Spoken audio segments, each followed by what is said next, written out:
오늘도 하나님께서 복을 주사 거룩하게 성결하신 이 주일을 하나님 말씀에 순종을 하며 그 영적으로 게으름 피우지 아니하고 하나님이 성결하신 거룩한 성전에 이 주일을 주님 말씀하신 대로 이 쉬면서 이 성전에 올라와 예배를 드리는 하나님이 가장 기뻐하시는 예배를 드리는 우리 성도님들 심령 속에 하나님 나라가 이루어지는 복된 시간이 되시기를 축복합니다. 하나님이 약속해 주신 약속의 말씀들이 다 믿어지고 그 말씀을 순종하면서 하나님이 약속하신 풍성한 축복을 받는 이 땅에서도 땅에 기름진 복을 받고 영적인 축복을 누리며 하늘 기업을 분명히 받을 수 있는 귀한 성도님들이 되시기를 축복합니다. 오늘은 제가 이 사순절을 보내면서 그 다음 주일날은 종려주일이고 그 다음 주일은 부활주일을 맞이하게 되는데요. 오늘은 제가 우리 주님의 십자가를 좀 함께 생각해 보면서 오늘 십자가가 주는 의미가 무엇인지를 깨달으면서 우리 성도들과 함께 하나님의 음성을 듣는 그런 시간을 갖기를 원합니다. 오늘 제가 말씀 제목을 십자가를 사랑하며 사는 사람, 제목이라 길게 제가 정하지 않았어요. 십자가를 지고 십자가를 사랑하며 십자가를 사랑하며 사는 사람, 이런 내용을 기도하면서 이렇게 말씀 제목을 정한 것입니다. 여러분, 우리 전 기독교사의 복음의 역사 속에, 선교의 역사 속에 가장 아름다운 발자취를 남긴 믿음의 사람, 전도자, 위대한 하나님의 사람 바울 사도가 그런 그 다메섹 도상에서 부활하신 주님을 만나고 그 인생을 터나면서 바꾸면서 정말 복음만을 위해서 일평생을 살았죠. 복음을 전하면서 숨이 멈추는 그날까지 정말 길을 돌아보지 아니하고 전진했던 인물이 바울 사도예요. 이 복음만이, 예수 그리스도의 복음만이 죽어있는 영혼을 살리고 그 영혼이 살아나야 이 땅에서 하나님 형상대로 지음받은 사람들이 복음이 이루어지고 그리고 지옥에 가지 아니하고 천국에 가는 백성이 될 수 있기 때문에 다른 무엇과는 비교할 수 없기 때문에 바울은 평생을 뒤를 돌아보지 아니하고 복음을 전하는 이 인생을 살아간 모습을 봅니다.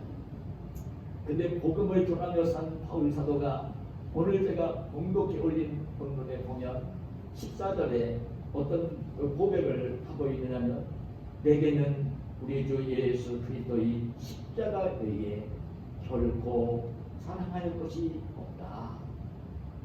이런 고백을 합니다. 내게는, 바울 사도에게는 우리 주 예수 그리스도의 십자가 외에는 결코 사랑할 것이 없다. 바울 사도가 십자가만을 사랑하며 산다는 것입니다.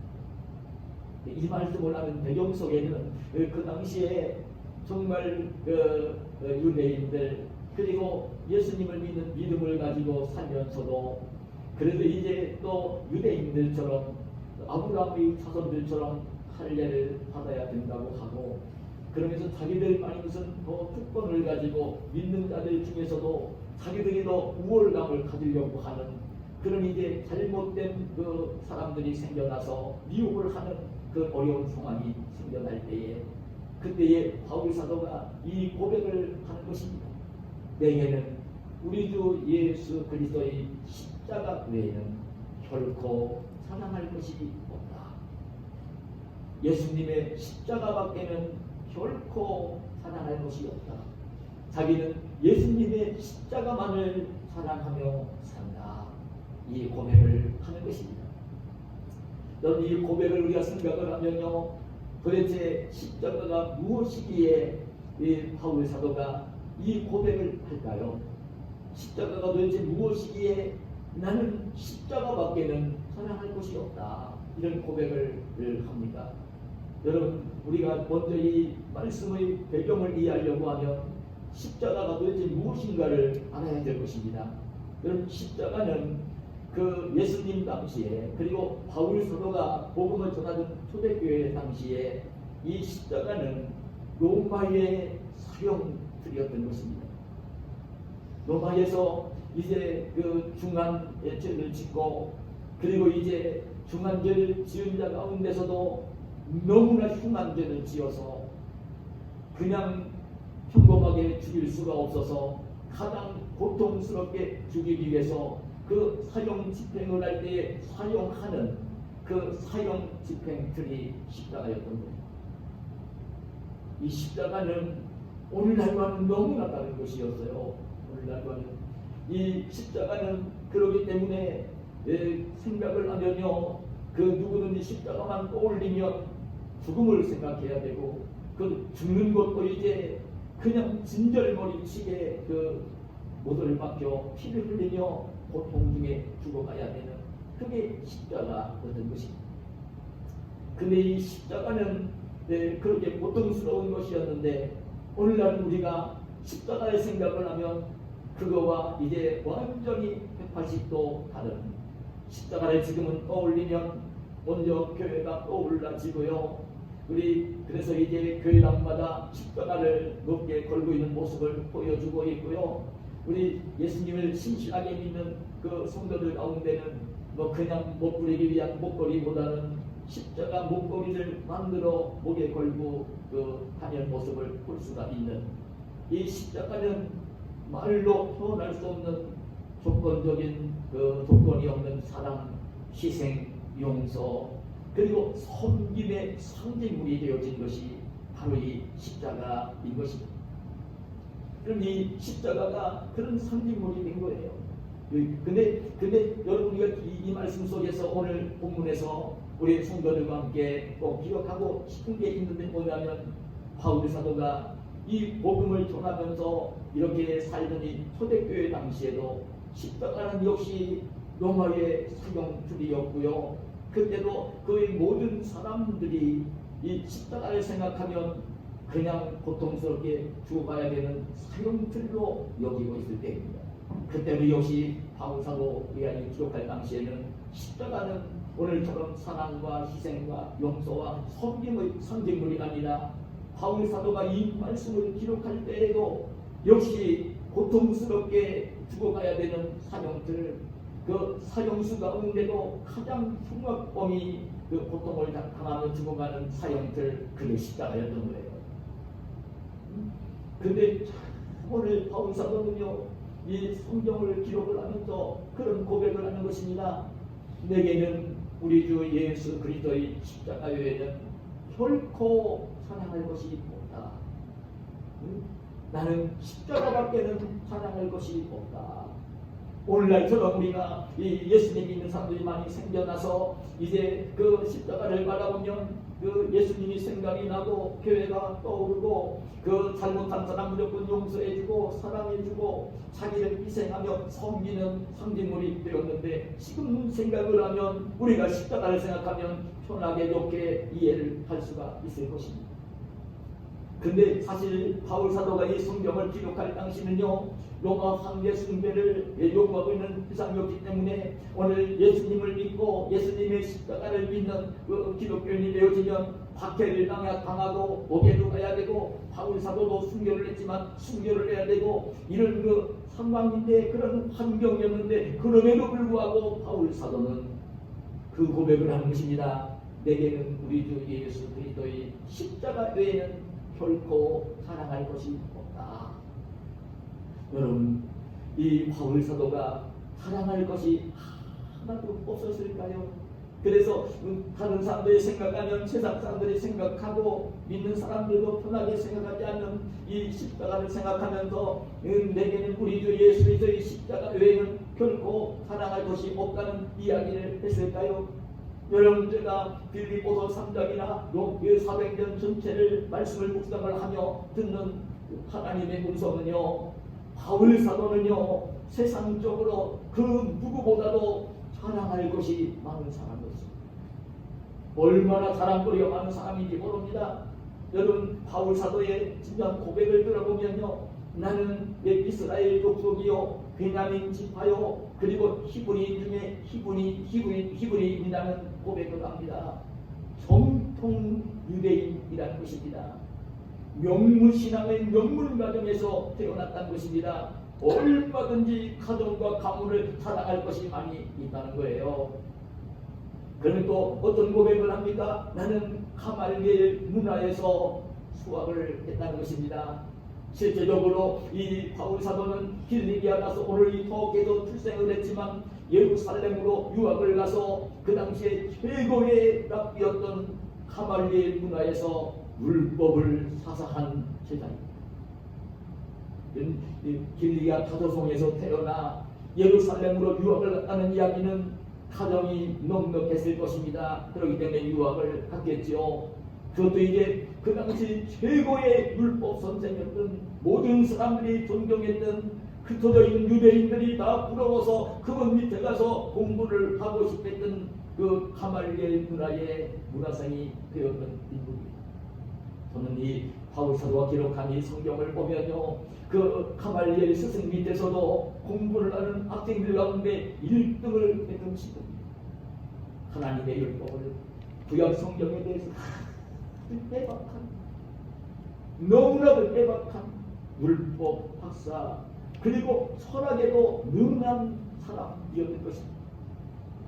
그리고 바울 사도가 박해를 당하면서 그래도 자기 신전 보호를 위해서 나는 태어날 때부터 로마의 시민권을 가지고 있다는 얘기를 하면서 로마인들, 로마 군인들에게 자기를 보호할 수 있도록 조치를 취하는 모습을 보면요, 놀라운 것은 이 바울 사도는 자기가 어떻게 신분을 얻은 것보다는 아마도 조상들이, 부모님이나 할아버지, 할머니가 로마에 어떤 공을 세웠기 때문에 유대인이면서도 로마의 시민권을 부여받은, 그래 로마의 시민권을 가지고 태어난 정말 모든 사람들에게 사랑거리가 이만저만한 사람이 아닙니다. 이런 바울 사도가 뭐라고 고백을 하는지 아십니까? 빌립보서 3장 7절이야 9절에 보면 이런 고백을 합니다. 그러나 무엇이든지 내게 유익하던 것을 내가 그리스도를 위하여 다 해로 여길 뿐더러 또한 모든 것을 해로 여김은 내 주 그리스도 예수를 아는 지식이 가장 고상하기 때문이라. 내가 그를 위하여 모든 것을 잃어버리고 배설물로 여김은 그리스도를 얻고 그 안에서 발견되려 함이니. 그렇게 자랑거리가 많아요. 세상적으로 보면 그 누구를 만나도 가정 얘기를 해도 풀릴 것이 하나도 없고, 공부한 내용을 얘기해도 풀릴 것이 없고, 너무나 자랑거리가 많아요. 신분을 볼 때 자랑거리가 너무나 많아요. 그런데 그런 자기에게 유익하던 것, 그 모든 자랑거리들을 바울 사도는 뭐라고 고백을 하냐면 그걸 나는 해로 여기고 이제 배설물로 여긴다고 하는 것입니다. 내가 육신적으로, 가정적으로, 가문적으로, 개인적으로 자랑할 것이 너무나 많이 있지만 그 자랑할 자랑거리들은 다 나를 이제 해로 여기고 배설물로 여긴다는 거예요. 배설물, 여러분, 우리가 배설물을 아실 것입니다. 아무리 배설물을 그 뒤를 돌아보는 사람이 없는 것 아닙니까? 그렇게 여긴다는 것입니다. 근데 왜 그렇게 한다고 했느냐면 예수 그리스도를 아는 지식이 가장 고상하게, 예수님에 대해서 바르게 알고 그 예수님을 사랑하고, 그리고 이제 예수님이 진 십자가의 의미를 알고, 그러기 때문에 예수님의 십자가만을 사랑하기 위해서 내가 세상적으로, 개인적으로, 가정적으로 그 가지고 있는 모든 자랑거리들을 해로 여기고 배설물로 여긴다고 하는 것입니다. 여러분, 바울 사도가 왜 세상을 살면서 여러분 남들보다 돈만 가지고 잘 살고 있는 거 자랑하지 않으려고 했을까요? 여러분, 믿지 않는 세상 사람들 만나면요, 돈 가지고 자랑하는 사람들을 얼마나 많이 보는지 모릅니다. 남들보다 뭐 조금만 더 가지고 있으면 자랑하는 모습을 봅니다. 여러분, 가문적으로 뭔가 잘난 게 있으면 누구를 만나든지 자랑을 하려고 합니다. 여러분, 그 남들보다 참 그 부모님이나 자식이 뭔가가 똑똑해서 출세한 사람이 있으면 그 얘기를 하면서 자랑을 합니다. 세상 사람들은 그런 자랑을 하며 삽니다. 근데 바울 사도는 그런 걸 다 가지고 있는데도 불구하고 그런 것들은 해로 여기고 배설물로 여긴다는 것입니다. 예수 그리스도를 아는 지식이 가장 고상하고 예수님의 십자가를 자랑하며 살기 위해서 사귀는 그 모든 것을 배설물로 여긴다고 하는 것입니다. 여러분, 내 바울 사도가 그렇게 그 자기의 인생의 자랑거리들을 배설물로 여기면서 왜 예수님의 십자가를 자랑하며 산다는 이야기를 하고 있을까요? 예수님의 십자가가 도대체 무엇이길래 그렇게 이제 십자가를 자랑하며 산다는 고백을 하고 있겠습니까? 여러분, 이 바울 사도 당시에 여러분 예수님의 십자가는 제가 말씀을 드렸지만 정말 아직 그렇게 알려지지 않았기 때문에 여전히 로마의 사형틀이었고 흉악한 죄인이 못 박혀 고통스럽게 죽어가는 형틀이었는데도 불구하고 왜 이 바울 사도가 이 예수님의 십자가를 이렇게 자랑하며 산다는 고백을 하고 있겠습니까? 예수님의 십자가가 무엇인지를 정확히 알았기 때문인 것입니다. 여러분, 이스라엘 백성들의 역사를 보면 우리가 잘 아는 것입니다. 이스라엘 백성들이 야곱 때에 이제 그 애굽 땅으로 내려가 400년 동안 애굽에 살면서 이스라엘 민족으로 성장을 하는 모습을 볼 수가 있죠. 400년 동안 애굽에서 이렇게 생활하며 이제 후에 요셉을 알지 못하는 왕이 이제 세워질 때에 이 이스라엘 백성들이 핍박을 받으며 노예 생활로 애국에서 보내는 눈물겨운 생활을 하는 것을 봅니다. 그때에 참 이스라엘 백성들은 하나님께 울지도 기도했고, 그때 하나님께서는 이제 그 시내산에서 모세를 부르시고 모세를 보내서 이스라엘 백성들을 애국에서 이끌어내게 됩니다.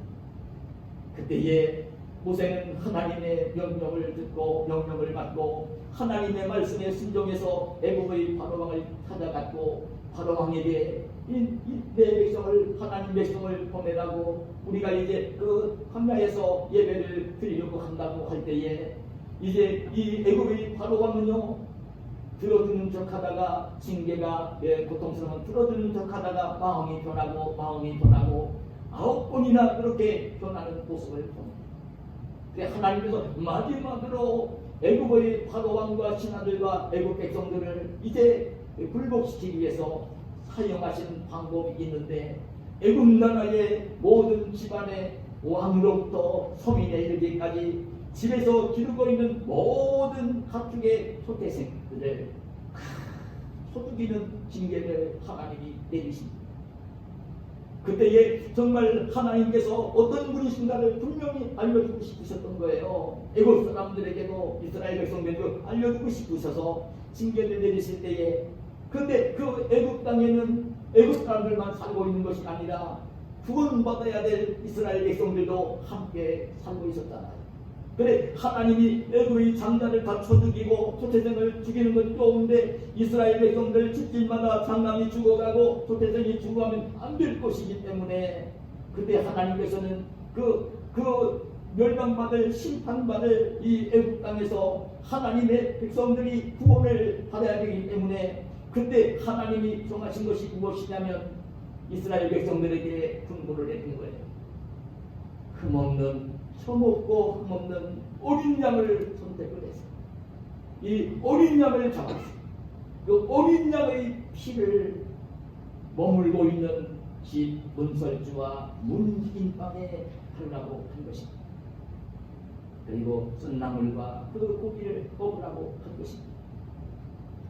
그러면 하나님께서 이제 천사를 보내 그 애굽 땅을 징계를 하실 때에 그 문설주와 문인방에 이제 이 양의 피가 묻어있는 집이 있을 때면 그 하나님의 징계가 그 심판이 그 집에 임하지 않고 넘어가도록 이제 하시겠다는 약속을 하시면서 그 양을 잡아 문설주 문인방에 바르라고 한 것입니다.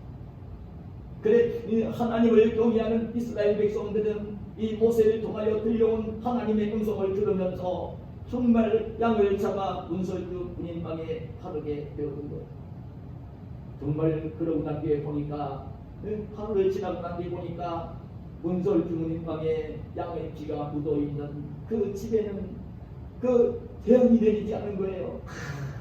애국 천지에 왕의 왕궁에도 장남이 죽었고 귀족 집안에도 장남이 죽었고 모든 집집마다 다 장남이 죽었는데 이 이스라엘 백성들 집 그 문설과 문인방에 피가 발라져 있는 집은 죽지 않았던 것입니다. 그래 하나님이 어떤 분이신가를 분명히 알려주신 거죠. 그래 이 애굽 나라 바로 왕과 신하들은 더 이상 이제 버티지를 못하고 이스라엘 백성들을 해방시켜주는 그런 말씀이 출애굽기에 기록이 되고 있어요. 그대로 이 6월절 어린 양이 이제 그렇게 그의 백성들을 위해 구원받을 구약의 성도인 이스라엘 백성들을 위해 피를 흘리며 두고 가야 됐고, 그리고 이제 문설주 문인방에 그 피가 발라져야 했는데, 여러분 우리 이 6월절이 바로 그래 넘어갔다는 의미인데, 재앙이 넘어갔다는 의미인데, 여러분 이 6월절 바로 그날에 전날에 눈물겹게도 우리 하나님의 아들 예수 그리스도가 십자가의 못을 박히며 피를 흘리며 죽어가신 것입니다. 그러면 예수님이 십자가를 지시기 전에도 요한복음 1장 29절에 보면 그 예수님의 길을 예비했던 세례 요한이 예수님에 대해서 증언을 하기를 뭐라고 증언합니까? 보라, 세상 죄를 지고 가는 하나님의 어린 양이로다. 예수님이 6월절 어린 양으로 오셔서 6월절 전날에 십자가에 달려 피를 흘리며 죽어가시면서 이제 그 예수님을 믿음으로 말미암아 구원을 받아야 될 주의 백성들을 위해 고통을 당하시며 십자가에서 피를 흘리며 죽어주셨던 것입니다. 이 진리를 바울 사도는 깊게 깨달았던 것입니다. 예수님이 십자가에 달려 피를 흘리며 죽어가신 것은 바로 6월절 어린 양으로 오셔서 구약의 이스라엘 백성들을 그렇게 구원해 주신 것처럼 누구든지 예수님을 믿기만 믿으면 이제 예수님을 주님으로 믿고 하나님의 아들로 믿고 자기의 구주로 믿는 사람은 구원의 길을 열어주시는 그런 이제 십자가를 지실 것을 아신 것입니다. 성경 말씀을 되게 깨워줍니다. 그렇기 때문에 로마서 4장 25절에 예수는 우리가 범죄한 것 때문에 내줌이 되고 우리를 의롭다 하시기 위하여 살아나셨느니라 말씀을 하시는 것입니다. 그래서 로마서 6장 23절에도 죄의 삭은 사망이요 하나님의 은사는 그리스도 예수 우리 주 안에 있는 영생이니라 말씀을 하시는 것입니다. 여러분 그렇습니다. 죄 없으신 예수님께서 정말 구원받을 주의 백성들 예수님을 하나님의 아들로 알아보고 믿음을 갖고 구원을 받을 주의 백성들을 위해서 정말 이스라엘 백성들을 구원하기 위해 6월절 어린 양이 죽어간 것처럼 예수님이 바로 6월절 어린 양이 되어서 구원받을 백성들을 위하여 십자가에 달려 대신 피를 흘리며 죽어가신 것입니다. 예수님의 이 십자가는 이제 택한 주의 백성들 구원받을 주의 백성들을 위하여 그 죄를 다 짊어지고 신이 십자가에서 고통을 당하시며 피를 흘리며 죽어가셨던 십자가인 것입니다. 그래서 예수님의 이 십자가는 그 모든 죄에서 용서를 받을 수 있는 그 지옥의 영벌에서 구원을 받을 수 있는 천국에 가서 영생 복락을 누릴 수 있는 길을 열어놓으신 것이 예수님의 십자가. 근데 예수님의 이 십자가는요 얼마나 고통스러운 십자가였는지 모릅니다. 가벼운 것이 아니었던 것입니다. 우리가 늘 성경을 읽고 설교 들으면서 그냥 십자가니까 가볍게 여길 것이지만 여길지 모르지만 예수님이 십자가에 달려 그 고통을 당하며 죽어가시는 그 광경, 예수님이 당하신 그 고통의 의미를 정말 마음으로 느낄 수 있다면 예수님의 십자가를 가볍게 여겨서는 안 되는 것입니다. 여러분 그래서 중세의 성자인 성 프란시스가 있습니다. 유명한 성자입니다.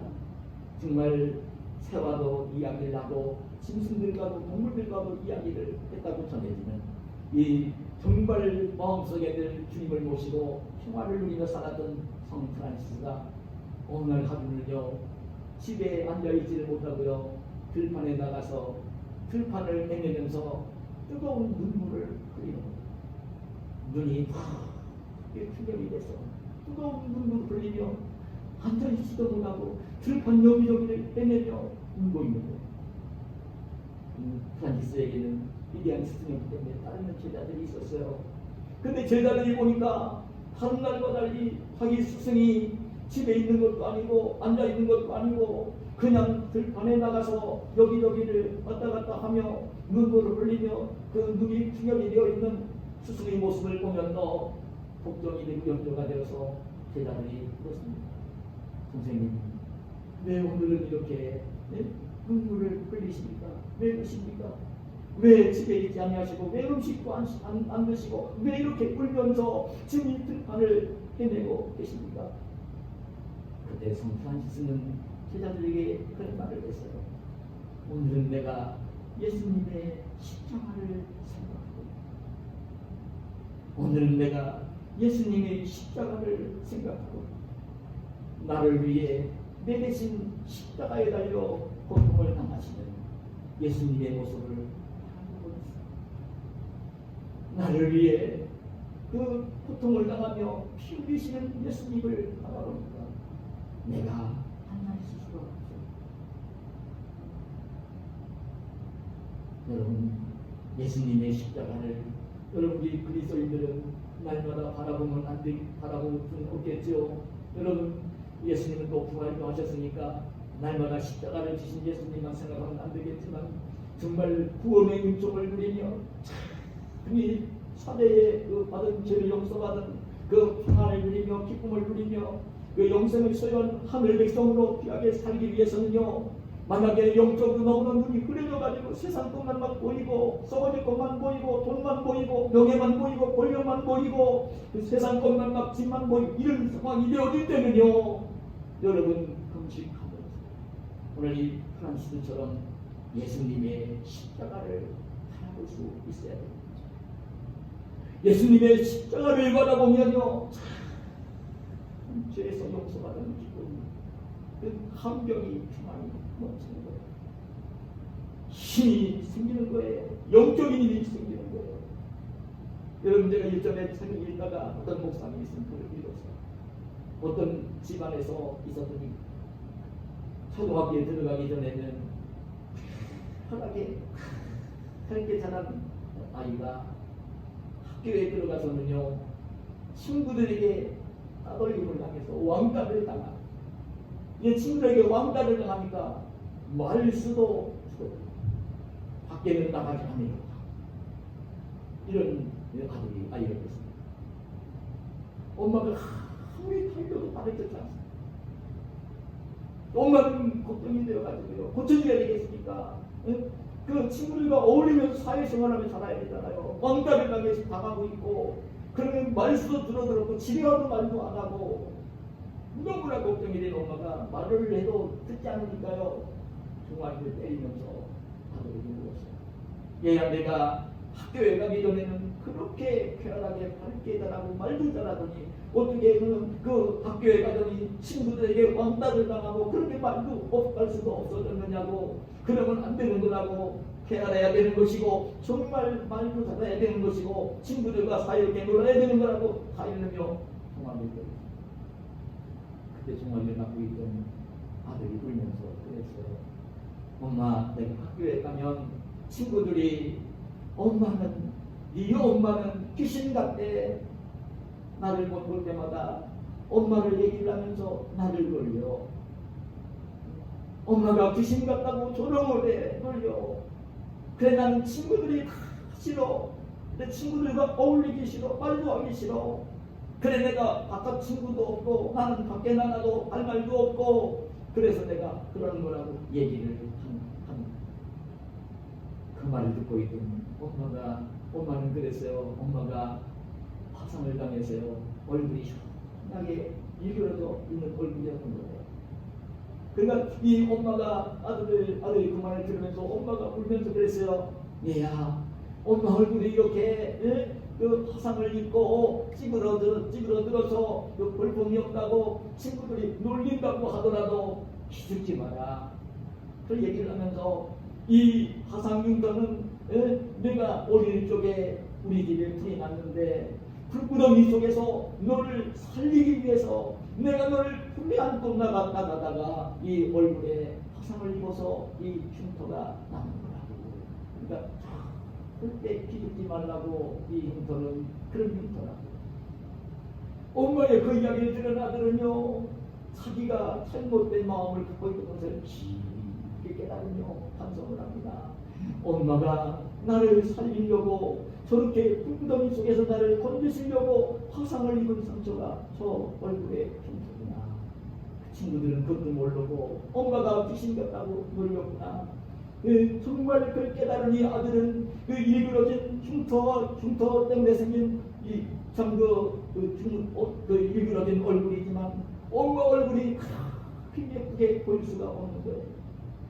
이 아들은 달려 나갔어요. 친구들을 만났어요. 친구들이 또 조롱을 하는 거예요. 내 엄마는 얼굴은 귀신 같다고 놀리는 거예요. 그때 이 아들은 친구들에게 그렇게 별거리를 한 거예요. 야, 이놈들아, 너희들이 뭘 안다고 우리 엄마 흉을 보냐고. 우리 엄마 얼굴은 내가 우리 쪽에 북구덩이 속에 나 다 죽을 건데 나를 살리기 위해서 나를 북구덩이 속에서 건져내시면서 그 화상으로 입은 흉터인 거야. 우리 엄마 얼굴이 세상에서 참 이쁘단 말이야. 그 아들은 그때부터 건강해져서 쾌활하고 긍정적인 아들이 되었습니다. 여러분, 우리 예수님 믿는 사람들이 꼭 알아야 될 일입니다. 예수님의 십자가는 저와 여러분의 죄를 짊어지고 예수님이 십자가에서 피를 흘리며 고통을 당하시며 죽어주신 십자가인 것입니다. 그 십자가가 없이는요, 누구 한 사람도 용서받을 수가 없고 구원받을 수가 없고 하나님의 자녀가 될 수 없고 천국에 갈 수 없는 것입니다. 너무나 예수님의 십자가는 사랑스러운 것이고 귀한 것이고 우리가 언제든지 누구를 만나든지 입을 열어 사랑해야 되는 것이 예수님의 십자가인 것입니다. 여러분, 누구를 만나든지 예수님의 십자가를 사랑하며 십자가를 사랑하며 사시는 저와 여러분이 되시기를 축복합니다.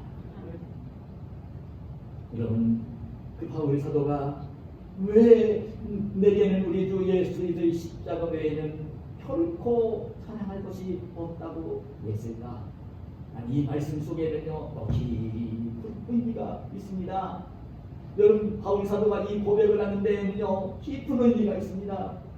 왜 이 바울 사도가 이 고백을 하는 이 고백을 들으면서 제가 떠올리는 하나님의 말씀이 있습니다. 저도 나름대로 그 목사가 되어서 세상에서 죄 안 짓고 정말 세상 사람들과 구별되게 정결하게 살기를 늘 힘쓰며 살지만 날마다 마음속에 그냥 하나님 앞에 짐이 되고 부끄러운 것이 있기는 있습니다. 왜냐하면 하나님의 말씀이 하나님의 율법이 요구하는 것을 다 순종하며 들어주지 못하며 살기 때문입니다. 죄성을 가진 사람들은요, 하나님의 율법, 하나님 말씀이 요구하는 것을 다 들어드릴 수가 없어요. 여러분, 바울 사도도 분명히 그랬을 것입니다. 이해가 되고도 남는 일입니다. 그런데 바울 사도가 이 예수님의 십자가를 생각하면 떠올리는 게 뭐냐면 예수님이 되신 십자가에 달려 피 흘리며 죽어주시며 저주를 받아주신 것은 바로 자기를 그런 율법의 저주에서 자기를 구원해 주시기 위해서, 율법의 그 저주에서 율법이 너는 죄인이야 죄인이야 죄인이야 그렇게 그 지적을 하는 이 율법의 저주에서 자신을 구원해 주시기 위해서, 성령하시기 위해서 예수님이 십자가에 달려 죽으신 것을 깨닫는 것입니다.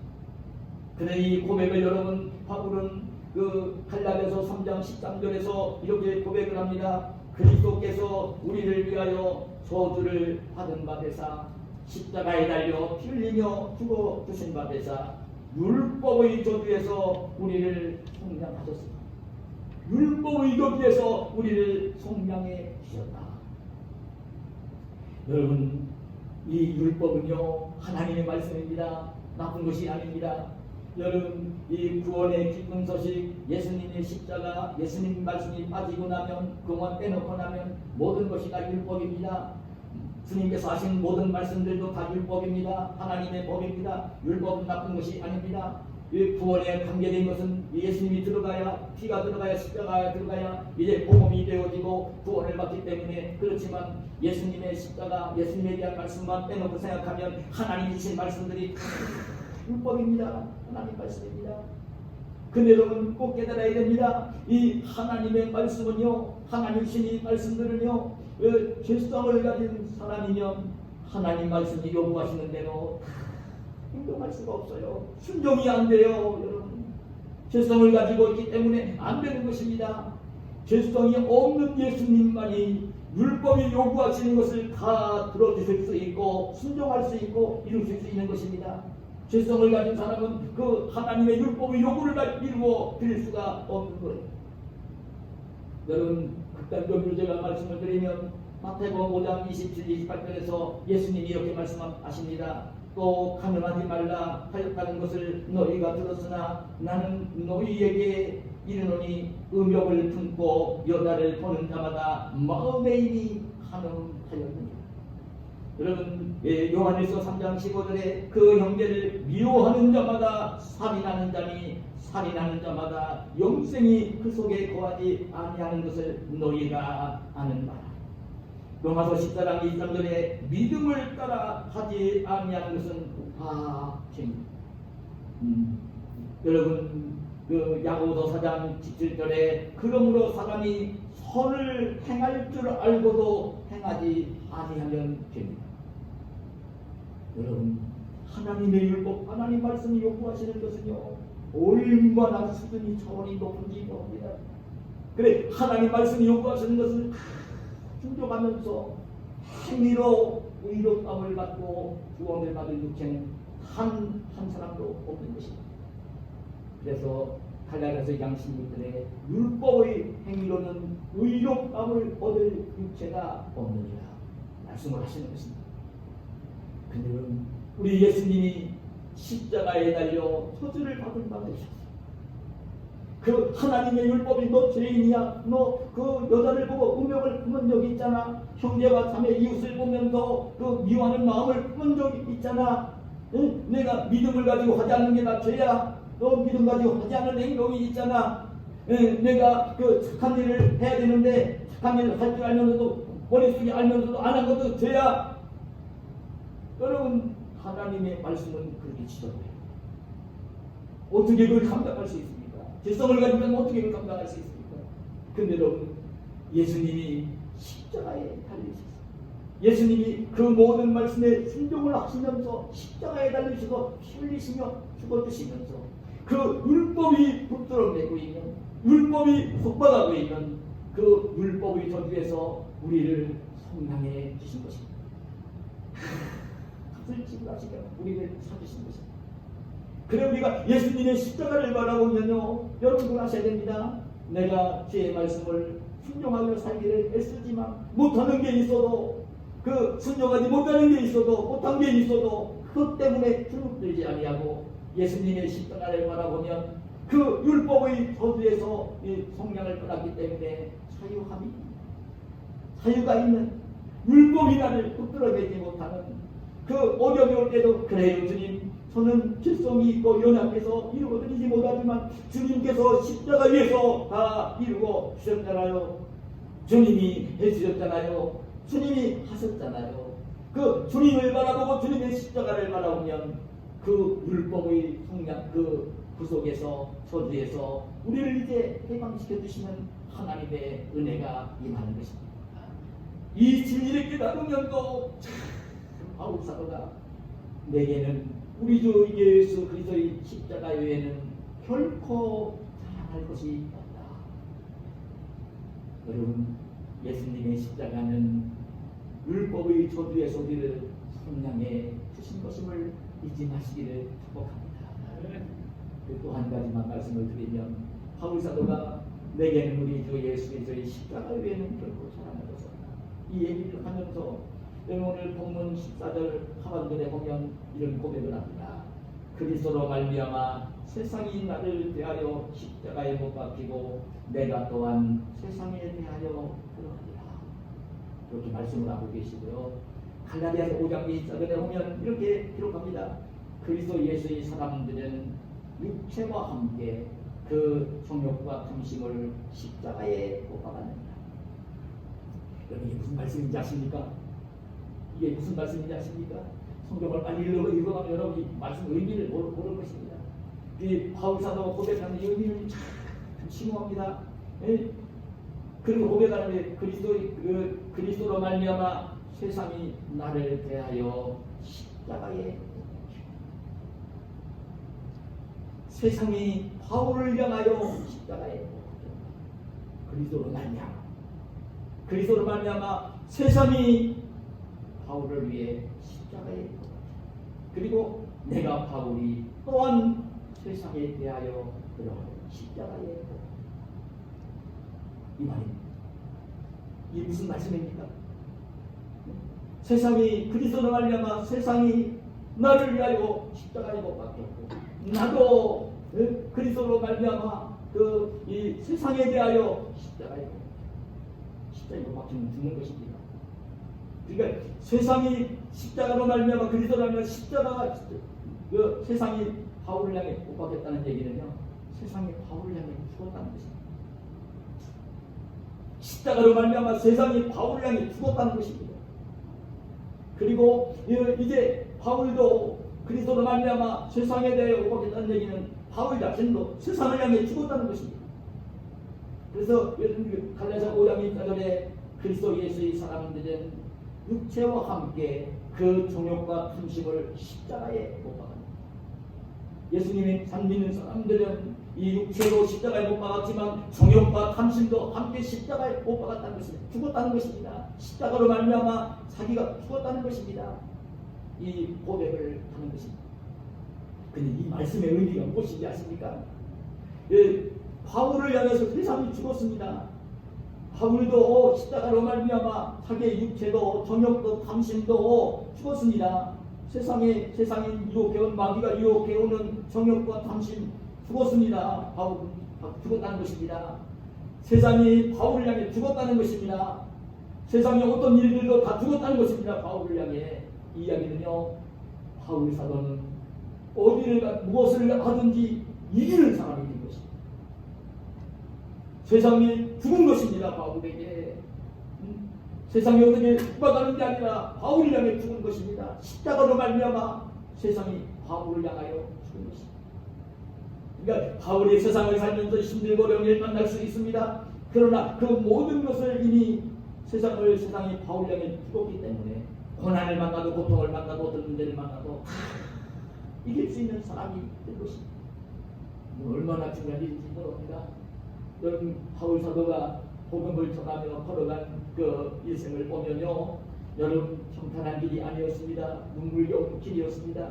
그 눈물겨운 그 고난의 길을 바울 사도가 고백하는 것을 보면요, 고린도후서 11장 23절 이하에 이렇게 고백을 합니다. 내가 수고를 넘치도록 하고 옥에 갇히기도 더 많이 하고 매도 수없이 맞고 여러 번 죽을 뻔하였으니 유대인들에게 40에서 하나 강한 매를 5번 맞았으며 3번 태장으로 맞고 1번 돌로 맞고 3번 파선하고 일주야를 깊은 바다에서 지냈으며 여러 번 여행하면서 강의 위험과 강도의 위험과 동족의 위험과 이방인의 위험과 신의 위험과 광야의 위험과 바다의 위험과 거리두개중의 위험을 당하고 또 수고하며 애쓰고 여러 번 자지 못하고 줄이며 목마르고 여러 번 굶고 죽고 늙었습니다.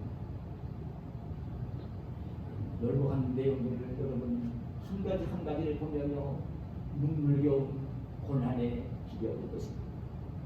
평탄한 길이 아니었습니다. 바울 사도가 복음을 전하는 그 여생을 보면요, 평탄한 게 아니었습니다. 눈물이었습니다. 옥에 갇히기도 하고 매를 맞기도 하고 돌로 맞기도 하고 그 배를 타고 가다가 파선을 당해서 죽을 고비를 3번이나 만났고 정말 그 가는 곳마다 어려움을 만났다는 것입니다. 그런데 이 어려움을 만나면서도 주님이 정하신 그날, 부르시는 그날까지 뒤를 돌아보지 아니하고 굴하지 아니하고 앞으로 전진할 수 있었던 비결이 무엇입니까? 다른 것이 아닙니다. 바울 사도는 예수님의 십자가를 사랑하며 전진해 갔던 것입니다. 왜냐하면 예수님의 십자가를 바라보면 세상이 바울 사도를 향해 죽었습니다. 자기 자신도 세상을 향해 죽었습니다. 여러분, 죽음을 각오한 사람에게는요, 죽음을 각오한 사람은 아무도 감당할 수 없는 거예요. 죽음도 두렵지 않은 사람한테는 누구든지 손을 댈 수 없는 거예요. 바울 사도가 그랬던 것입니다. 이미 세상은 십자가 때문에 나를 향해 죽었다는 것입니다. 내 욕심도 탐심도 다 죽었다는 것입니다. 이 고백을 하는 것입니다. 그러니까 어떤 걸 만나든지 다 승리하며 전진할 수 있었던 것입니다. 여러분, 오늘 우리 믿음을 가진 성도들이 알았으면 좋겠습니다. 예수님의 십자가는 세상이 나를 향해 죽은 것입니다. 예수님의 십자가는 세상이 나를 향해 죽은 것입니다. 여러분, 내가 만나는 고난이 있을 수 있습니다. 여러분 기억하시길 바랍니다. 바울 사도도 어려움을 만나며 그 복음을 전하는 그 길을 걸어간 것처럼 예수님 잘 믿는 사람들도 고난이 없는 게 아닙니다. 고통이 없는 게 아닙니다. 문제를 만나지 않는 게 아닙니다. 세상을 살다 보면 주님 앞에 갈 때까지는 고통과 고난의 문제를, 슬픔의 문제를 끊임없이 만나게 될 것입니다. 그러나 그런 문제들은 이미 예수님의 십자가로 말미암아 죽은 것입니다. 죽은 것입니다. 그렇기 때문에 함께할 수 있고 전진할 수 있는 것입니다. 세상을 살다 보면 여러분 질병에 걸려서 고난과 고통을 당해야 될 때가 있습니다. 세상을 살다 보면 내가 직장을 다니다가 실직을 당해서 앞이 막막하고 고난을 당할 때가 있습니다. 사업에 어려움이 와서 실패가 와서 좀 어려움을 당할 때가 있습니다. 오늘 사랑하는 사람들, 이제 사람들과 관계를 맺다가 어떤 일 때문에 다툼이 벌어지고 불편해져서 고난과 고통의 문제를 만날 때가 있습니다.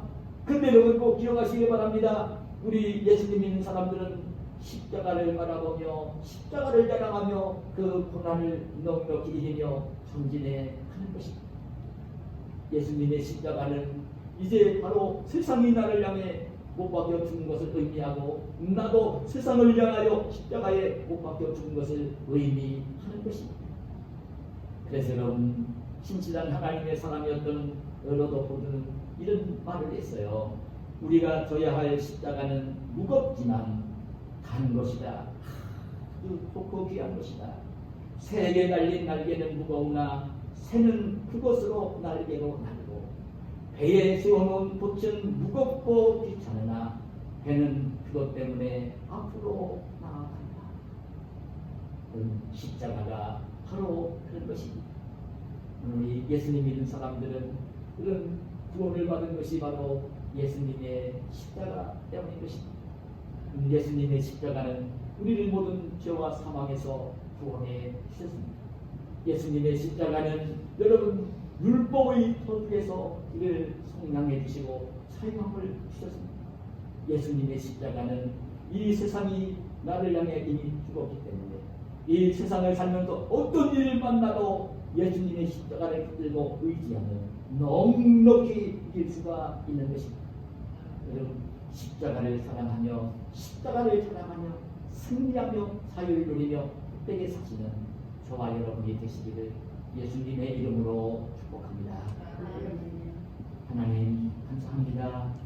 오늘 우리를 사랑하시고 이 귀한 전에 불러주시고 오늘 주님의 귀한 사랑을 깨달으며 주님께 예배를 드리게 하시고 오늘 이 예배 중에 우리를 사랑하셔서 예수님의 십자가에 대한 귀한 말씀을 들려주시며 우리 영혼의 양식을 삼게 하시고 이 악한 세상을 마귀를 넉넉히 이길 수 있는 하나님 귀한 말씀으로 우리에게 들려주시오니 감사합니다.